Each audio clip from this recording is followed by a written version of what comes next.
was like this sort of light, really just dawn. And up there were a few more trees at the time, but they were all a couple of 100 feet high. And Max and I were lying in bed. I was totally asleep. He was just lying there looking out the window behind you, just gazing up at the sky, gazing up at the trees. And as he watched, suddenly towards the trees came a glowing platinum object, a sphere. And the full moon was down that way. The full moon was down there. So it wasn't the full moon. It was slightly smaller than the full moon. The stars were still out in the sky, and it was a lot bigger than the stars. And it was as if it was driving slowly towards the house. But I didn't know any of this at the time. I was fast asleep. So Max, he just raced downstairs, put his glasses on, and then called out, "Sienna, Sienna, come quickly. I think this is a UFO." And I just sat bolt upright. He said he'd never seen me move so fast.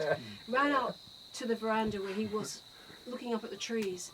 And this object just started, it was just coming through the trees. It's really hard to explain, but it was as if it had come from another dimension. It had no, it was really substantial. It wasn't just a wisp, but it somehow just appeared through all of the foliage of the trees. It just kept coming through the trees. And we watched it, and it was just driving slowly towards us, slow enough that we could we probably watched it for about maybe 3 minutes, coming towards the shack. And we didn't think to get a camera or anything, you know, we were just like frozen. Paralyzed. We were mesmerized by it. Then at the time, we had a ladder on our veranda going up to the solar panels, you know, to keep them clean. And as it came right over the house, we didn't have much of a view of it, so I climbed up the ladder as far as I felt safe and watched it go over this roof, right over here, and out the other side and up into the forest, up the mountain. And it was as clear as day. I'll never forget it. It was the most beautiful silver craft. It was a craft. Absolutely no sound. It was just silent.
let us say we are all in limbo,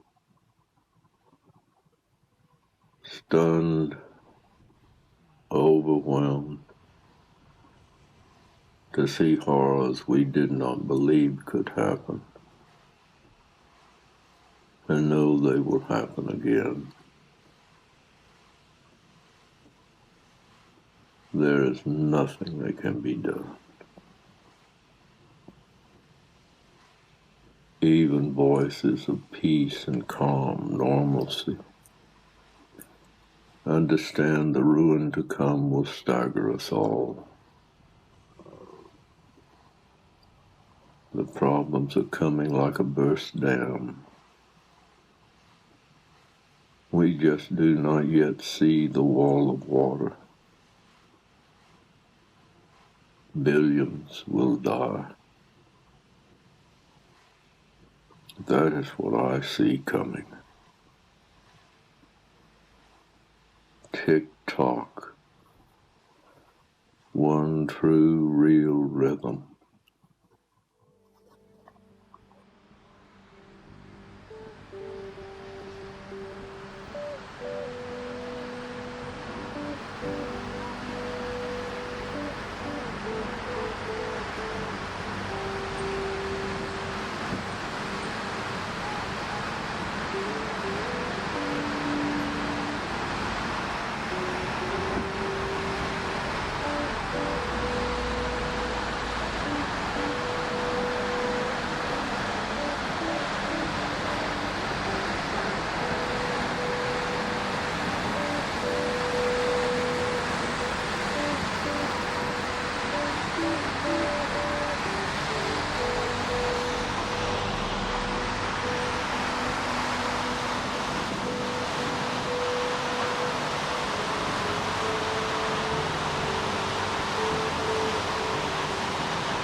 Now next to Louis' house, there was some builders, and they were having windows, and they put it on Louis' house like that, but they didn't do it. They did do it.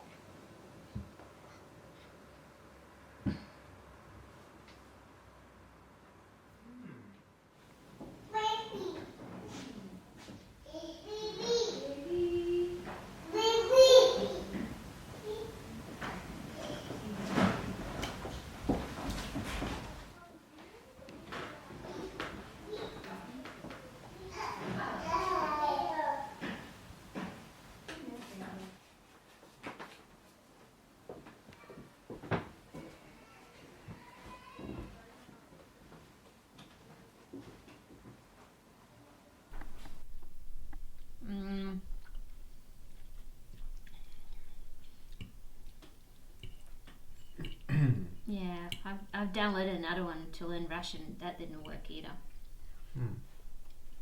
Yeah. I still have it. Maybe I should delete it.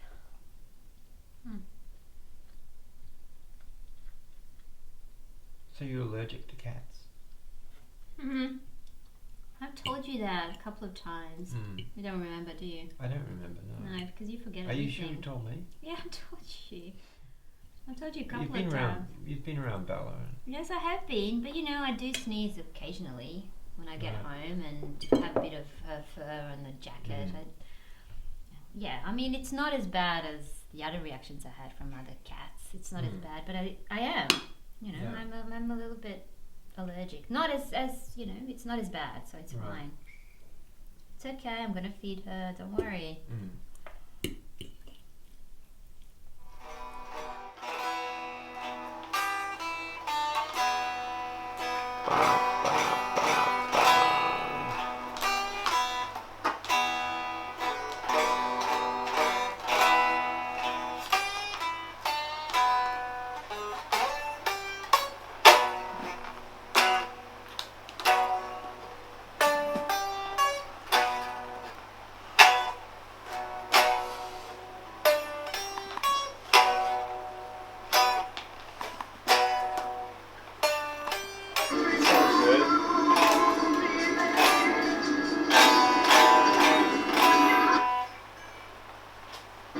Yeah, what is that? I know.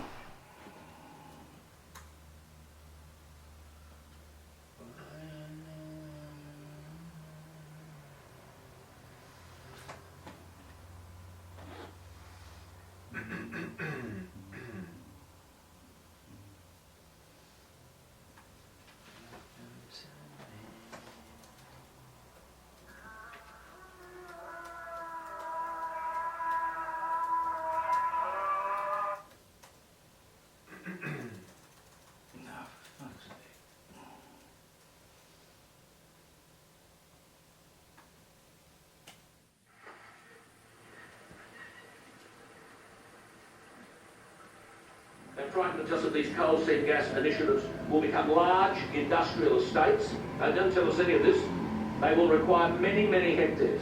Santos don't tell us how many compressors they will need. They don't tell us what they'll do with the gas or the water. They say nothing about the reverse osmosis treatment plant, which you'll be able to hear for miles.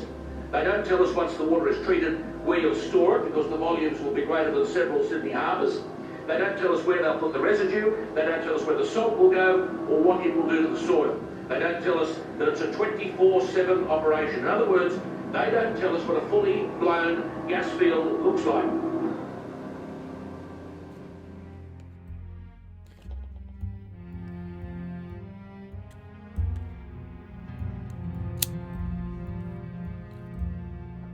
I might rather die than worry any longer about other people in the world. It is the pain and suffering of others that concerns me.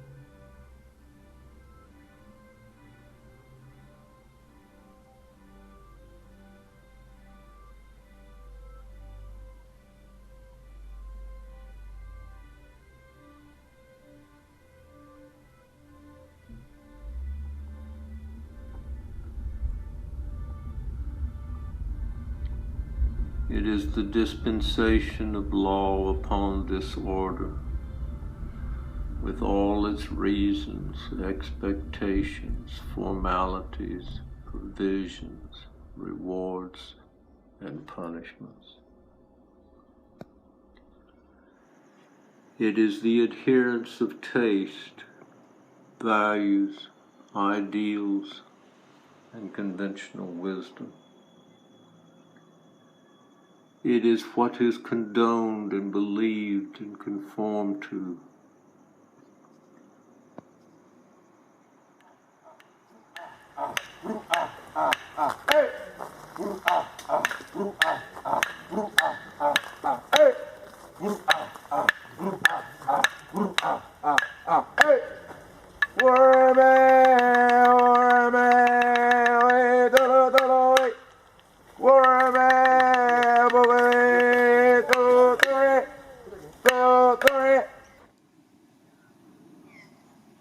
Nothing they say makes sense. All they value derives from believing in wealth, power, and control. They are not about love and kindness. They are about being a tribe of achievers, a kind word for a pathology of contempt and fear. The character of these people is reprehensible. What they know comes about by feeling no empathy. What they feel is power. It is a vision and sense without true morality, a contradiction of morality and a corruption of ethics, and fundamental to why wealth and power behave as they do, capable of deliberate destruction and uncounting killings. It seems we are intended to travel on a road and stop only when we can go no farther in the dark. The next morning we are busy being ready with twice our load, willing to climb higher up the mountain. There it is. It is there. Tick-tock. One true real rhythm.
You have arrived at your destination.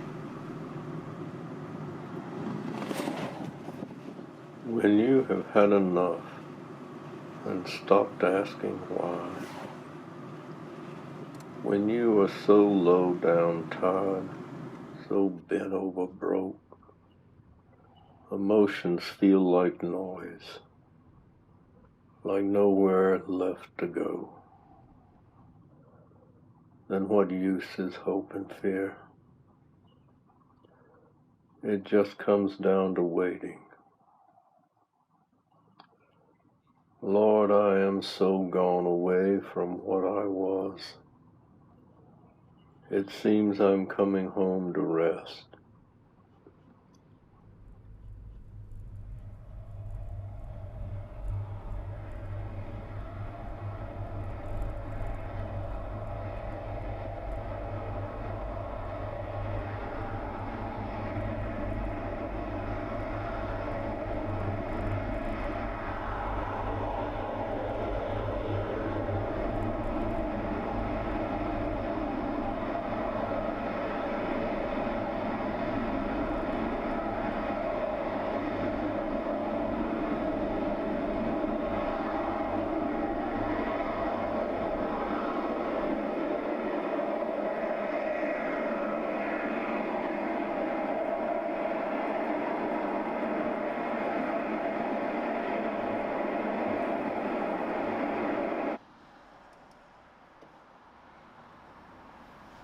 Hi.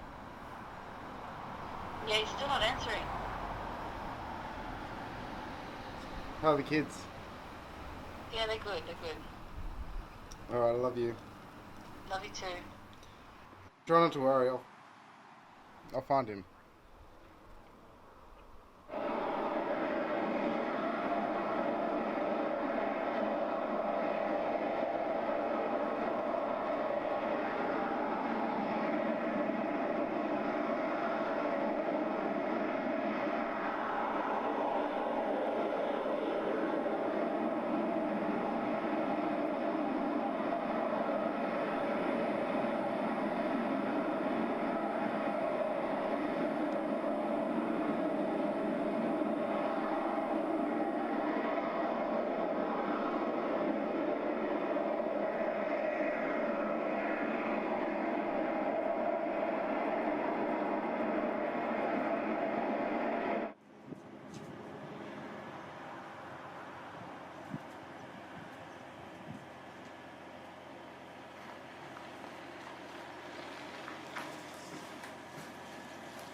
Next line of road, straight ahead, Nickel.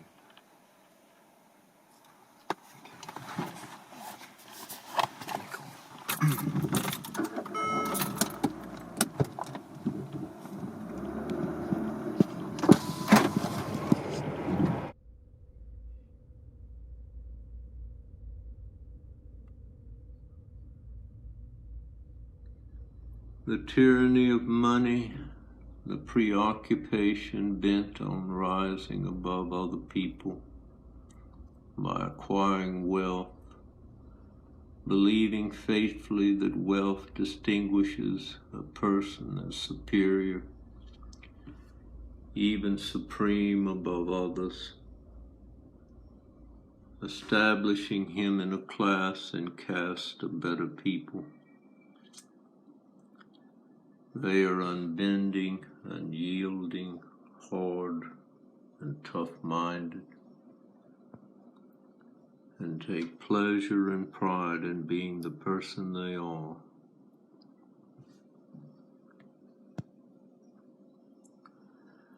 Today we have awakened the irrational compulsion that leads to war.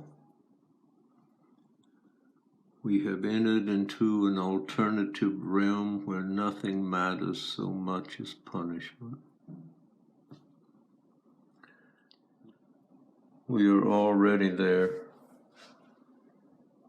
Fear rules the world.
diamond pipe and strangulation, organic rat catcher. Don't say that word, Sorry. Max. They come out and you hear, you're lying in bed at night and you hear, and you know, yep, another rat's been got.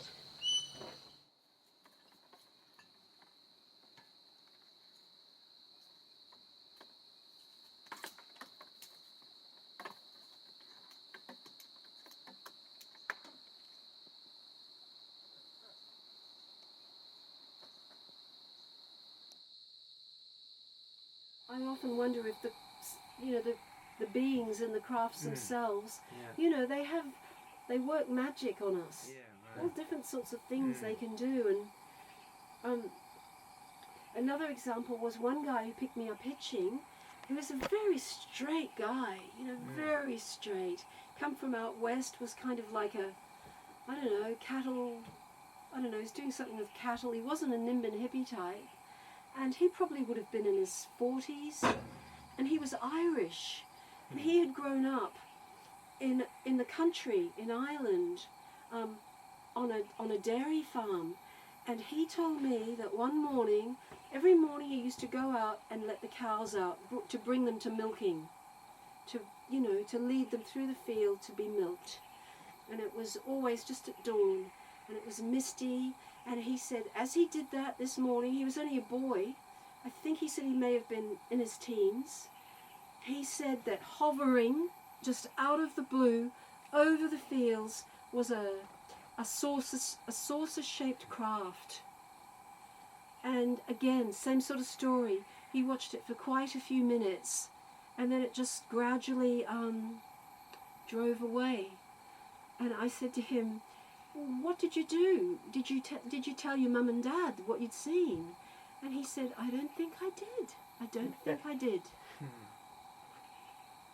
And I just accumulated so many stories at that time over those months that I started to sort of write them down immediately and then type them up.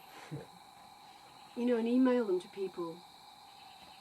And some of them are so bizarre that, they're even more bizarre than that. People just wouldn't believe you, but I just honestly didn't care. I just thought, oh well, it's your loss, it's your loss. Because if you don't have the childlike imagination to get these stories, then you probably don't deserve to hear them. Because if you told them to any child, they would immediately get it. That God, it's a small town, it's on the border. Why would anyone come here? It was just it wasn't as if it was in your own backyard. You were gazing at it so closely, but it didn't have any wind, it didn't have any, it was just a shimmering flatness. It was under the tree line. No, it came through the treetops. Right. It just emerged through them, as if it had come through a veil from the other side. I can't explain it. And afterwards we talked about it, and Max saw exactly what I saw.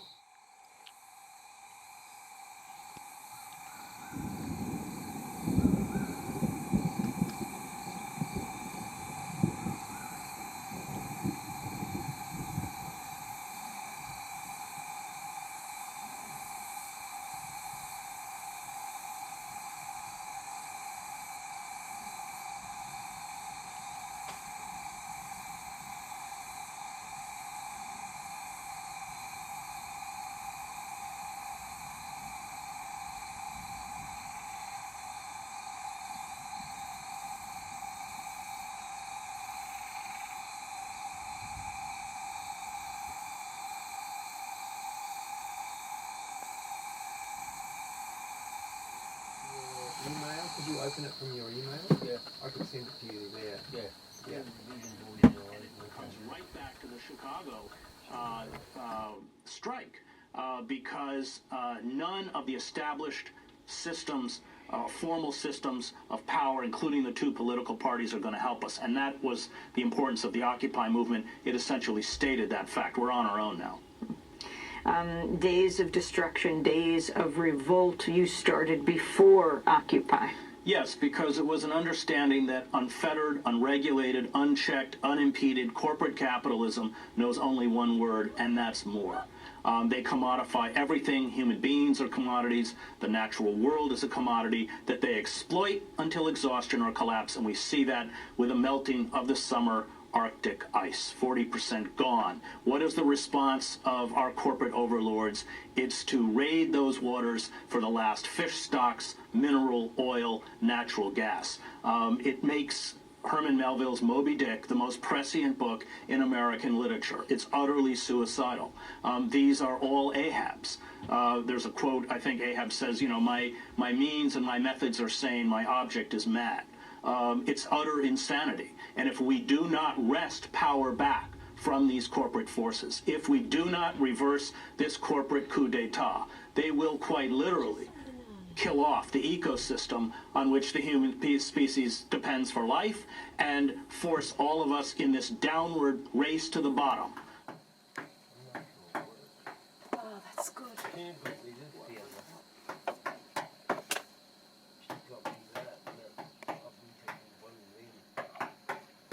Oh, marijuana oil. Is that what you're talking about? The cannabis oil.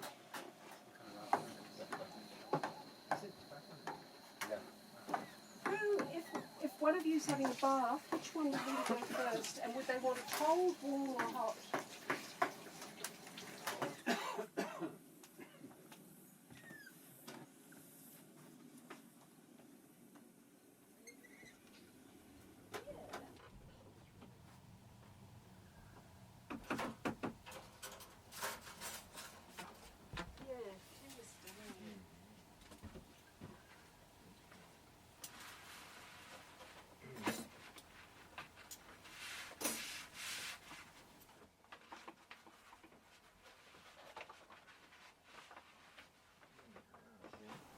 You're better off to come through that way. Right, Or from over there. But yeah. Right. that around there is guarded, so just Oh, yeah. yeah, it's like just Right.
Life is crowded, quaint, irksome, commonplace, exhausting.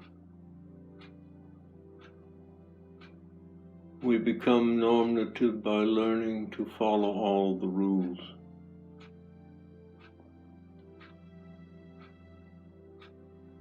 Time is spent using energy to serve the many machines we all appear to work for.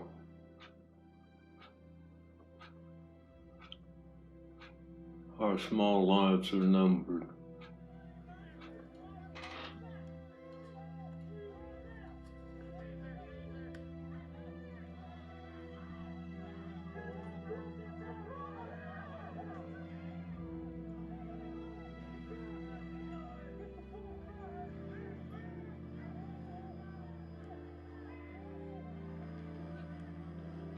However dim, misplaced, misused, borrowed, denied, fear is the natural affect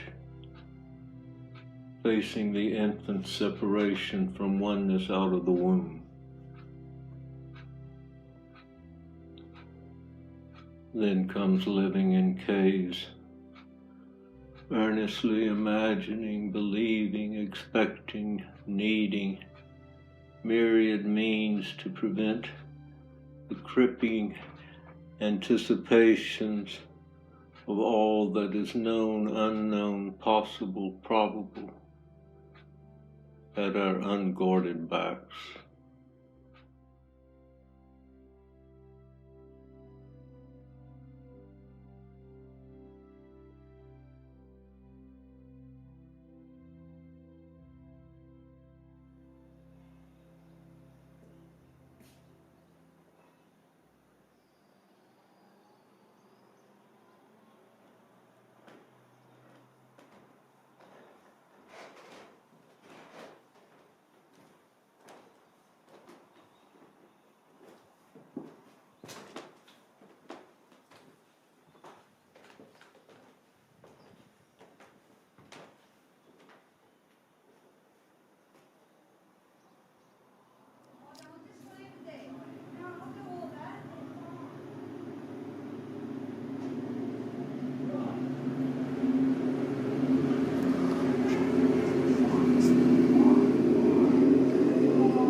I felt so happy, so relieved, just to be less stressed, and I don't know, it was like something magical happened. Anyway, I went to see the psychologist, and I thought, oh no, what am I going to talk about? He's going to try and make out that I'm mad or something. So I went in there and I said, honestly, I'm just so happy, I don't know what I'm doing here. I think I'll be wasting your time. And he said, don't worry about it, let's just sit and have a cup of tea and a chat. So I said, okay. And he said, we'll just chat about something. And I said, okay, I'll tell you about the UFO that I saw recently. So I told him the whole story, exactly as I've just told you. And I thought to myself, what's he going to say, Is there going to be a dead silence? Is he going to be another doubting Thomas?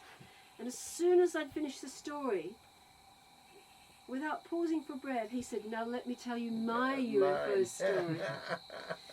So, anyway, he was a guy, he would have been probably in his early 40s, and he said that when he was young, maybe 20, or 19 or 20, he lived in Sydney, and he really loved hiking and camping, and he and a couple of friends went hiking in the Blue Mountains, and they'd been hiking all day, and it was coming towards dusk, and suddenly they were in the middle of the wilderness, and they saw a glowing light kind of coming up from the ground.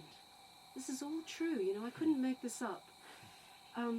Just a light coming from the ground, so they kept walking towards it, and it was like they were approaching a ravine of some kind, or, what would you call it? Gully. Yeah, it was like a dip. It was more than a dip. Anyway, this light was coming up out of it. They got to the edge of it and looked down. It was this ethereal light that was really, lighting up the landscape. And it should have been there, because it was just in the middle of nowhere in the Blue Mountains. Anyway, they looked down. There were 3 or 4 of them. I can't exactly remember. And at the bottom of the gully, quite steep-sided, right down at the bottom, they said they saw a cigar-shaped craft just down there, not making any noise, and this white light coming up out of it, straight up, towards them. And I said to him, how long would you have stood there watching it? And he said, well, that's the thing, we lost all, we just kind of got mesmerized by it, and maybe a few minutes. And I said, did you say anything to each other? And he said, not really, nothing more than, are you seeing this? Are you seeing what I'm seeing? And they're just looking at each other, and that was it, basically. And then, as they stood there watching, suddenly, like this, in a split second, the craft just shot up out of the gully, straight up into the sky, straight up into the, what was like almost the night sky, and just disappeared from view. And he said that they really wanted to climb down and check out if there was any evidence, down where it had been, anything at all. And I think as it was dusk, I think they did attempt to climb down, but they never made it. It was too rough and too steep. So they slept up the top that night, and they never got down there the next morning. Anyway, the strange thing is, he said that I was the first person that he had told that story to in over 20 years. They'd never talked about it since, and as far as he knew, well, he said at the time they'd kind of almost made a pact that was it. They would never mention it again, and they never did. Never told his parents. So that kind of bonded us. 1450. Los finales más ajustados de los últimos tiempos. First of all, are you a truck driver?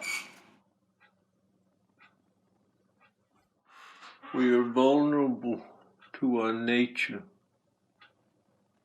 doomed and know it.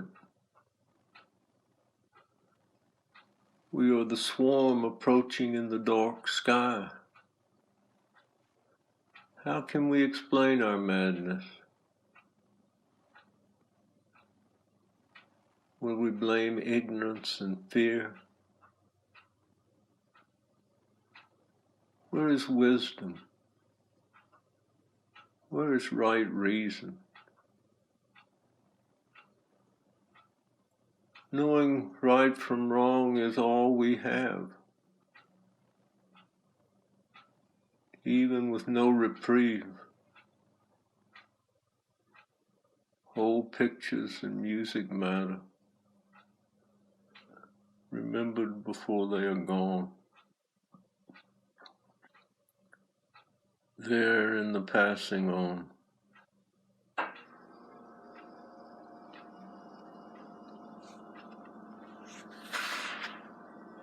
Will you come into this place and stand with us? Where does it matter who you are? You are you. What are we waiting for? What are we waiting for? What is going on here?